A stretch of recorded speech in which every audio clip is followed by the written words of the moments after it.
नमस्कार, मैं हूं नीलम शर्मा। आप देख रहे हैं सत्यम समाचार। आइए शुरुआत करते हैं खबरों की। ECHS पर नकली दवाइयां दिए जाने का आरोप लगाते हुए पूर्व सैनिकों ने ECHS पर ही दवाइयां फेंक कर प्रदर्शन किया है और राष्ट्रपति के नाम संबोधित एक ज्ञापन OIG को दिया है।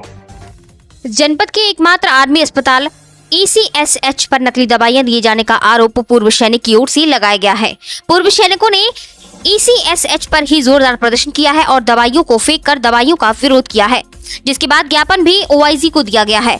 पूर्व सैनिक नायक अशोक सिंह चौहान निवासी खरपड़ी द्वारा पूर्व सैनिक प्रकोष्ठ के पदाधिकारियों के साथ मिलकर ECHS पर जोरदार प्रदर्शन किया गया। इसके बाद देश के राष्ट्रपति के नाम संबोधित ज्ञापन OIC को दिया गया। ज्ञापन में बताया गया है कि पूर्व सैनिक अशोक सिंह चौहान की पत्नी माधवी चौहान को किडनी की समस्या हो गई थी, जिसके बाद उन्हें रीजेंसी अस्पताल कानपुर में दिखाया गया, जहां उन्हें दवाइयां लिखी गई। पहली बार दवाइयां 17,000 रुपए की रीजेंसी अस्पताल के मेडिकल से ली गई थी, जिनको खिलाया गया तो उनकी पत्नी को काफी आराम हुआ।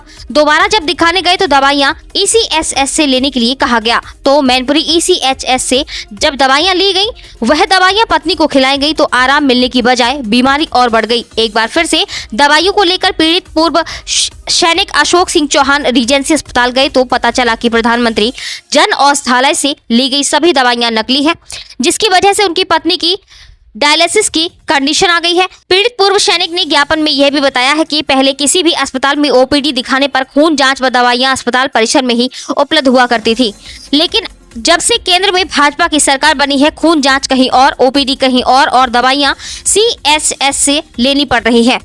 उन्होंने ज्ञापन में यह भी कहा है कि हम सब फौजियों की हालत बद से बदतर हो गई है। ECHS से मिलने वाली दवाइयां बंद हो जाएं। जिस अस्पताल में मरीज को रेफर किया जाए, उसी अस्पताल से सभी सुविधाएं मुफ्त में दी जानी चाहिए। ECHS में आ रही नकली दवाइयां की उच्च स्तरीय जांच कराई जाए और दोषियों के खिलाफ कड़ी कार्यवाही की जाए। मामला सर ये है कि हमारी पत्नी को जो है वो क्रेटाइन की प्रॉब्लम थी और हमने यहाँ से रेफर करा के जो है दवाई लिया, तो जो दवाई हमने मार्केट से खरीदी वो दवाई बराबर काम कर रही है और जिसकी वजह से क्रेटाइन घट के 4 पे आ गया। और 1 महीने की दवाई जो हमने ECHS के थ्रू लिया यहाँ पे जो मुझे मिली है, वो दवाई खाने से जो है क्रेटाइन 7.60 तक पहुँच गई, यानी डायलिसिस की प्रॉब्लम आके पेशेंट के सामने खड़ी हो गई है। और ये जो दवाइयाँ यहाँ हमें मिल रही हैं, ये सब की सब जो है वो बिल्कुल मिट्टी की तरह है। और मिट्टी क्या मतलब खड़िया, जिसके खाने से जो है पेशेंट ठीक होने के बजाय बिल्कुल जो है बीमार होता चला जा रहा है। और ये एक व्यक्ति की शिकायत नहीं है, तमाम जो लोग यहाँ लेने आते हैं उनसे जब आप बात करेंगे तो आपको पता चलेगा कि ये पूरे हिंदुस्तान के अंदर जो प्रधानमंत्री जन औषधि केंद्र से दवाइयाँ जो आ रही हैं और या इनके नाम से जो आ रही हैं, वो सारी की सारी मिट्टी आ रही है। और एक हमारे सैनिकों के साथ में इतना बड़ा धोखा, हमारे बच्चों के साथ इतना बड़ा धोखा हो रहा है जिसकी कोई सीमा नहीं है। कितने समय से आप दवाइयाँ लगातार ले रहे हैं? सर ये मैं लगभग 3 महीने से दवाइयाँ ले रहा था और 3 महीने में इस कंडीशन पे हमारी पत्नी आ गई है कि यार डायलिसिस कराना पड़ रहा है मुझको। नकली दवाई का आरोप लगाया है। यस, नकली दवाइयाँ ही नहीं, वो बिल्कुल मिट्टी है। नकली तो फिर भी ठीक होती है, वो तो नकली भी नहीं है। और ये हम आरोप लगा रहे नहीं, बिल्कुल सही आरोप है। सैकड़ों करोड़ रुपया देकर के ठेकेदार जो है वहां से ठेका लेकर के और ECHS में और आर्मी की जितने भी अस्पताल हैं उनमें ये दवाइयां सप्लाई कर रहे हैं और सारी की सारी मिट्टी सप्लाई कर रहे हैं। क्या मांग करते हैं आप? मैं मांग करता हूँ कि उनकी जांच हो और कड़ी से कड़ी उनके खिलाफ कार्रवाई की जाए। अगर ये नहीं संभव हुआ तो आगे क्या करेंगे? धरना प्रदर्शन करेंगे हम लोग, धरने बैठेंगे, मेरे पास और है क्या इसके अलावा।